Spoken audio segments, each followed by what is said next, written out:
This is your second part of the second chapter, that is writing and the city life. अभी तक हमने writing के importance को देखा उस टाइम पीरियड में, फिर हमने मेसोपोटामिया एंड उसकी जोग्राफ़ी को समझा, मैप के बारे में अंडरस्टैंड किया, और एक सिग्निफिकेंस ऑफ अर्बनिज़म को पढ़ा। अब जो नेक्स्ट टॉपिक हम पढ़ेंगे, कवर करेंगे, वो है movement of goods into cities. तो उस टाइम की जो अर्बन सिटी होती थी, अर्बनाइज प्लेस होता था, उसमें जो गुड्स हैं वो कैसे मूव करते थे, उनका क्या सिग्निफिकेंस था, इन सब चीज़ों के बारे में हम इस टॉपिक के अंदर पढ़ेंगे।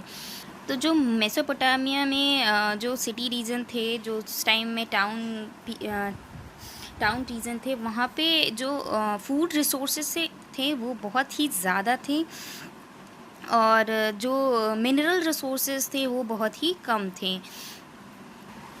तो जब मिनरल रिसोर्सेज नहीं थे तो ऑब्वियस सी बात है कि हम उसको, अपने जो भी रिसोर्स हमारे पास है उसको उससे एक्सचेंज करेंगे। लाइक हमारे पास फूड रिसोर्सेज हैं तो हम किसी को फूड रिसोर्स देंगे और इन एक्सचेंज उससे हम मिनरल रिसोर्सेज लेंगे। तो मेसोपोटामिया में जैसे कि हम जानते हैं कि डेट पाम और ये सब बहुत ही ज़्यादा पॉपुलर थे। तो जो भी कार्ट और कार्ट व्हील्स बनाने के लिए, बोट्स बनाने के लिए हमें जो भी लकड़ियाँ चाहिए होती हैं, मेटल चाहिए होते हैं, वो वहाँ पे अवेलेबल नहीं था, क्योंकि रिसोर्सेज, मिनरल रिसोर्सेज की कमी थी। तो हम ये कह सकते हैं जो एंशियंट मेसोपोटामियन थे, उन्होंने किस चीज़ के लिए ट्रेड किया होगा। तो उन्होंने एग्रीकल्चरल प्रोड्यूस, वुड, कॉपर को के बदले में उन्होंने जो भी मिनरल्स रिसोर्सेज होंगे उस टाइम पीरियड में, जहाँ भी अवेलेबल होंगे, वो वहाँ से एक्सचेंज करते होंगे। और उस टाइम पीरियड में जो मिनरल रिसोर्सेज थे वो सबसे ज़्यादा कहाँ अवेलेबल थे? टर्की एंड ईरान में। और उन्होंने एग्रीकल्चरल प्रोड्यूस को देकर क्या लिया होगा उनसे? Wood, copper, tin, silver, shell, ये सारी मिनरल रिसोर्सेज उन्होंने इन एक्सचेंज लिया होगा उनको एग्रीकल्चरल प्रोडक्ट के बदले में। Of trade and services, efficient transport is also important for the urban development. It means कि क्राफ्ट, ट्रेड और सर्विसेज के अलावा भी जो चीज़ सबसे ज़्यादा इम्पॉर्टेंट थी एक अर्बन एरिया के लिए, अर्बन डेवलपमेंट के लिए, वो था मीन्स ऑफ ट्रांसपोर्ट और एफिशिएंट ट्रांसपोर्ट सर्विसेज। अब हम ये समझेंगे ट्रांसपोर्ट इतना इम्पॉर्टेंट क्यों है। कि हमारे पास अगर फूड रिसोर्सेज बहुत ज़्यादा हैं और कोई भी चीज़ हमारे पास अगर बहुत ज़्यादा अबंडेंट क्वांटिटी में है, तो उसके मूवमेंट के लिए या फिर ट्रेड करने के लिए, उसके एक प्लेस से दूसरे प्लेस पे भेजने के लिए हमें क्या चाहिए होता है? ट्रांसपोर्ट। तो इसलिए हमारे लिए transport as a means of urban development बहुत ही नेसेसरी होता है। और अगर हम चीपेस्ट मोड ऑफ ट्रांसपोर्ट की बात करें तो वो क्या होती हैं? जो रिवर बोट्स और ये सब थ्रू मीन्स वाटर, मीन्स कह सकते हैं कि जो मीन्स ऑफ ट्रांसपोर्ट है through water, that is the cheapest means of transport. लेकिन जब धीरे धीरे एनिमल्स ने ये लोड लेना शुरू कर दिया, या फिर ट्रांसपोर्ट के लिए जब एनिमल्स यूज़ होने लगे, तो ये जो पॉपुलैरिटी थी means of transport through water, ये थोड़ी थोड़ी कम हो गई। फिर उसके बाद कैनाल्स, नेचुरल चैनल्स भी बनाए गए थे एंशियंट मेसोपोटामिया में for the route of good transport between the large and small settlement and in account on the city Mari later in the chapter the importance of the Euphrates as a world route will become clear. अब हम यहाँ पे side में एक block दिया गया है जिसमें क्ले टैबलेट्स के बारे में दिया गया है 3200 BCE। Each tablet is 3.5 centimetre और लेस देन इन हाइट। ये जितने भी टैबलेट्स हैं ये 3.5 सेंटीमीटर के आसपास हैं। बेसिकली इसमें कुछ सिंबल्स दिए गए हैं, सिंबल ऑक्स का, ग्रेन, फिश, नंबर बोर्ड्स, इन सारी चीज़ों का यूज़ किया जाता है। और एक छोटा सा बॉक्स है जिसमें क्या दिया गया है? यूनिफॉर्म सिम्बोलिक साइन, यानी कि ये कुछ वेज्ड शेप साइन होते हैं। वेज्ड यानी कि थोड़ा सा नुकीला, मीन्स कि जहाँ पे कुछ veg shape, WEDGE, that is कुछ नीडल जैसा शेप दिखाने की कोशिश की गई है। डेवलपमेंट ऑफ राइटिंग, तो जो राइटिंग्स थी उस टाइम पे मेसोपोटामिया टाइम में कैसे डेवलप हुई थी? तो किसी भी सोसाइटी में जो भी लैंग्वेज यूज़ होती है उसको हम जो भी वर्ड्स बोल के कन्वे करते हैं कम्युनिकेशन, कोई भी मैसेज, तो उसको वर्बल कम्युनिकेशन बोलते हैं। तो वर्बल कम्युनिकेशन मीन्स कि जो हम दूसरों को समझा सकते हैं या फिर हम ऐसा कुछ बोल रहे हैं जो दूसरों को समझ में आ रही है। लाइक मैं हिंदी बोल रही हूँ तो शायद आप लोगों को समझ में आ रही होगी कि मैं हिंदी बोल रही हूँ। अभी किसी और लैंग्वेज में बोलूँ तो शायद आप लोग नहीं समझ पाओगे। लाइक दैट कि वर्बल लैंग्वेज, वहाँ पे जो कम्युनिकेशन का सबसे अच्छा मीडियम था वो था वर्बल कम्युनिकेशन। लेकिन अगर हम राइटिंग की बात करें उस टाइम पीरियड पे, तो हम जो कुछ भी बोलते हैं उस टाइम पे, जो कि कुछ भी लोग बोलते थे वो किसी न किसी साइन या सिंबल के थ्रू उसको रिप्रेजेंट करने की कोशिश करते थे इन राइटिंग्स। तो अगर हम first Mesopotamian tablet written around 3200 BC की बात करें तो ये क्या कंटेन करती थी? Pictures like sign and numbers, these are about 5000 list of oxen, fish, bread, loaves, ये इन सब का सिम्बल्स यूज़ करती थी। List of goods that were brought into or distributed from the temple of Uruk। तो may be ये इसलिए बनाया जाता था कि जो साउथ की एक सिटी थी उरुक, वहाँ पे जो फूड डिस्ट्रीब्यूशन होता था वो कैसे किया जाता है, तो इन सब सिंबल्स और ग्रेन के जो सिंबल है, नंबर्स हैं, इनका यूज़ किया जाता था। तो क्लियरली जो राइटिंग थी वो डेवलप हुई थी सोसाइटी में और इसकी नीड क्यों थी? क्योंकि इसका जो भी ट्रांजैक्शन किया जाता था, फूड डिस्ट्रीब्यूशन या फिर ट्रेड, एक्सचेंज ऑफ गुड, इनका रिकॉर्ड रखने के लिए ये सारी राइटिंग डेवलप की गई थी। क्या है ये आप देख सकते हैं, ये बेसिकली एक टैबलेट का पिक्चर दिया गया है। और ये जो भी टैबलेट है ये कैसे बनाई जाती थी? गीला क्ले लिया जाता था, उस पर फिर कार्विंग की जाती थी, यानी कि खुदाई की जाती है जो भी सिंबल्स बनाने हैं या फिर साइन बना कि हम जो भी ड्राई क्ले अगर होगा तो उस पर हम कुछ भी खुदाई नहीं कर सकते या कुछ भी लिख नहीं सकते। तो जैसे कि हम कोई भी शॉपिंग करते हैं तो हम एज बिल लेते हैं उसका, तो उसको इस जो टैबलेट है इसको एज अ बिल ही रिप्रेजेंट किया जाता था, यानी कि जब भी उस टाइम पे लोग कुछ भी ख़रीदते थे तो उसको एज अ बिल यूज़ करते थे। तो ये जो टैबलेट है ये बहुत सारा बनाना पड़ता था क्योंकि हर ट्रांजैक्शन में इसकी ज़रूरत पड़ती थी।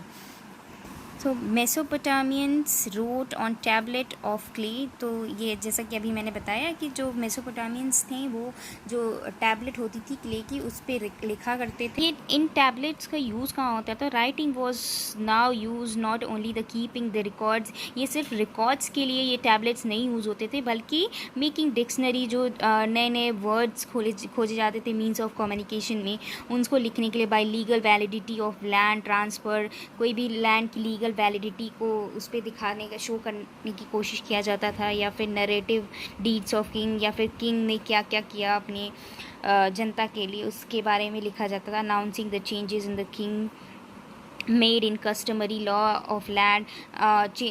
जो किंग होता था वो जो भी लॉ में चेंजेस लाता था उसके बारे में लिखा जाता था। The Sumerian, the earliest language of Mesopotamia, was gradually replaced after 2400 BC by Akkadian. जैसे कि हमने पहले ही पढ़ा था कि जो सुमेरियन लैंग्वेज है वो रिप्लेस कर दी गई थी 2400 BC के आसपास, किससे? अकाडियन लैंग्वेज से। तो जो क्यूनिफॉर्म राइटिंग थी वो किस में होती थी? अकाडियन लैंग्वेज में होती थी। और ये डिस्कवर कब हुई थी, यूज़ में कब आई थी? 1st सेंचुरी के आसपास, यानी कि लगभग 2000 साल तक ये टाइप की जो लैंग्वेज थी वो प्रचलन में थी। देखिए द सिस्टम ऑफ राइटिंग। तो the sound of cuneiform sign representative was not a single consonant और वॉवेल, कि जो भी क्यूनिफॉर्म लैंग्वेज में जो भी लिखा जाता था वो एक सिंगल वर्ड या साइन नहीं होता था लाइक वॉवेल एंड कॉन्सोनेंट, बल्कि ये POTORLAORIN जैसे 100 ऑफ साइंस में हो जाता था। इट लर्न्स into 100, ये 100 ऑफ साइंस में हो जाता था। लेकिन और जो राइटिंग थी वो कोई भी ऐसे ही नहीं कर लेता था, जबकि इसके लिए एक स्किल्ड क्राफ्ट होता था, यानी कि एक स्किल्ड पर्सन होता था और जो बहुत ही इम्पॉर्टेंट माना जाता था।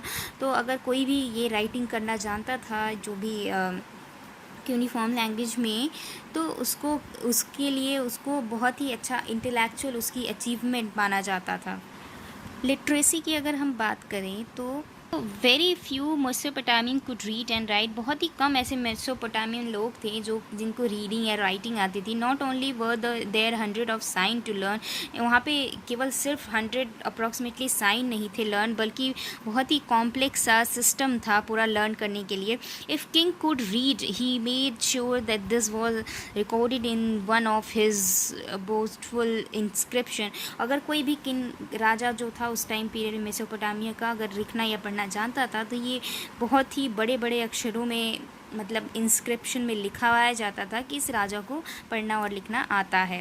ये बहुत बड़ी उनकी अचीवमेंट मानी जाती थी। तो अगर कोई लेटर आता था किंग के लिए, ऑफिशियल लेटर आता था, तो उसमें कैसे डिनोट करते थे, टू माई लॉर्ड यानी कि आप मेरे भगवान हो, दस सेज योर सर्वेंट यानी कि हम आपके सेवक हैं, ऐसा कुछ डिनोट करने की कोशिश करते थे। तो ये जैसे देख सकते हैं ये सब इस टाइप में पोएम्स लिखा जा सकती थी, और जो किंग है उसको बहुत ही बड़ा दर्जा और इज्जत दी जाती थी। ऑफ राइटिंग के बारे में देखेंगे तो अगर हम कनेक्शन निकालें between the city life, trade and writing, तो वो एक बहुत ही लॉन्ग सुमेरियन एपिक पोयम है। किसके बारे में? एनमेरकर के बारे में। और एनमेरकर के कौन थे? जो मेसोपोटामियन सिटी थी उनमें बहुत ही अर्लीस्ट एक रूलर थे या फिर किंग कह सकते हैं, और ये उरुक के किंग थे, और इन्होंने काफ़ी काम किया था उरुक में उस टाइम पीरियड में। यानी कि जब वो किंग बने थे तो उन्होंने अपने जो उरुक का एरिया था उसमें एक्सपेंशन बहुत ज़्यादा किया था, धीरे धीरे अपने एरिया को बहुत ज़्यादा उन्होंने डेवलप किया था और बढ़ाया था। और उरुक की बात करें तो जो एमेरकर थे उन्होंने अपनी सिटी को काफ़ी बड़ा कर लिया था, तो उसको सिर्फ जो उरुक था उसको सिर्फ कैसे डिनोट किया जाता था? एज अ द सिटी के रूप में। ये जो एपिक पोयम है इसमें क्या दिया गया है स्टार्टिंग में कि जो ट्रेड वर नो यानी कि जो ट्रेड उस टाइम पीरियड पे होता था वो तब स्टार्टिंग में अर्लियर पीरियड में नहीं होता था, लेकिन जब इसकी शुरुआत हुई तो वो किसने की थी? अनमेरकर ने।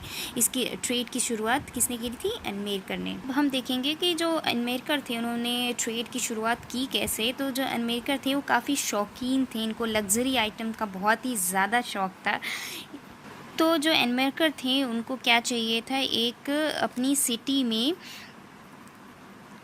लैपीज़ लाजुली नाम का एक प्रेशियस मेटल चाहिए था, जो जिनको उरुक के एक टेम्पल में लगाना था। तो उस टेम्पल में लगाने के लिए उन्होंने वो जो कि उरुक में अवेलेबल नहीं था, तो उस मेटल के लिए तो उन्होंने अपने मैसेंजर्स को भेजा, और उन्होंने क्या फाइंड आउट किया कि ये जो प्रेशियस लैपीज़ लाजुली मेटल है ये कहाँ पे अवेलेबल है? अरत्ता में। तो जो एनमेरकर का मैसेंजर था वो बहुत ही दूर चलता गया, उनके जो भी उनको प्रीशियस लापीज़ लाजुली मेटल चाहिए था तो वो चलता गया। फिर उसने 5 माउंटेन, 6 माउंटेन, 7 माउंटेन रेंजेस को क्रॉस किया, और पीपल ऑफ सूसा यानी कि जो माउंटेन रेंजेस थे उस पर नीचे एक सेटलमेंट थी, एक सिटी थी छोटी, जहाँ के लोग उसको गुड बाय कह रहे थे या फिर उसको अप्रिशिएट करने की कोशिश कर रहे थे, क्योंकि उसने इतने सारे माउंटेन को क्रॉस कर लिया था। तो जो मैसेंजर होता है एनमेरकर का, वो जब अरत्ता पहुंचता है तो वहाँ के जो हेड होते हैं वो उसको वो जो लाजुली मेटल होता है वो देने से मना कर देते हैं। वो उनको कन्विंस नहीं कर पाता है कि वो उसको वो मेटल दें। जो मैसेंजर होता है वो खाली हाथ वापस लौटता है, बहुत ही ज़्यादा दुखी मन के साथ। तो जो मैसेंजर है वो जब आने लगता है वापस, तो वो बहुत ही ज़्यादा ग्रे वेरी ऑफ माउथ, मतलब बहुत ही ज़्यादा थक जाता है। तो वो जितना भी उसके मन में मैसेज होता है किंग के लिए, एनमेरकर के लिए, वो धीरे धीरे भूलने लगता है। तो वो भूले ना इसलिए वहाँ पे वो एक क्ले का टैबलेट बनाता है और उस पर लिखने लगता है कि उसका क्या क्या मैसेज है। तो ये वो टाइम पीरियड है जब तक राइटिंग शुरू नहीं हुई थी। तो जो मैसेंजर होता है वो वापस किंग के पास जाता है, और किंग को एक मीडियम मिल जाता है अरत्ता का जो हेड होता है उससे कम्युनिकेशन करने के लिए, इसलिए वो भी वैसा ही टैबलेट अरत्ता के हेड के पास भिजवाता है। तो जो अरत्ता का हेड है जब वो उस टैबलेट को देखता है तो वो देखता ही रह जाता है। This should not be taken as a literal truth, और ये इसको एज अ लिटरल ट्रूथ के रूप में नहीं लिया जा सकता। हम ये कह सकते हैं अल्टीमेटली कि जो मेसोपोटामियन अंडरस्टैंडिंग है, जो किंगशिप है, उसी ने उसकी किंगशिप इतनी अच्छी थी कि उसने ट्रेड और राइटिंग की शुरुआत की। तो ये जो पोएम है वो हमें क्या बताने की कोशिश करता है कि ये जो भी राइटिंग थी जो क्ले पे टैबलेट्स पे खुदाई की जाती है, तो उसको एज अ सुपीरियरिटी सिग्नल के जैसे भी अर्बन कल्चर में लिया जाता था।